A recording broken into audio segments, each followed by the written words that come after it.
आज मैंने सोचा क्यों ना अपने खुडे की सफाई की जाए, तो मैंने अपने खुडे को उठा के साइड पे रखा। तो भाई बहुत ज़्यादा गंद खुडे के अंदर हुआ हुआ था। सफाई के दौरान आप देख सकते हैं हालत बहुत ज़्यादा टाइट हो चुकी थी।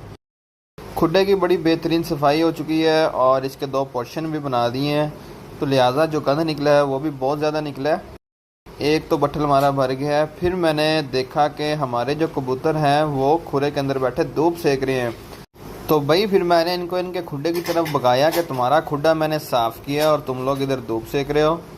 तो फिर भाई मिनरल वाटर वाला फ्रेश पानी इनके हमने कीड़ीदान के अंदर भरा ताकि ये अच्छा अच्छा साफ़ साफ़ पानी पिएं। पानी रखने के बाद आप लोग देख सकते हैं हमारे पिजन्स बड़े मज़े से घूम रहे हैं।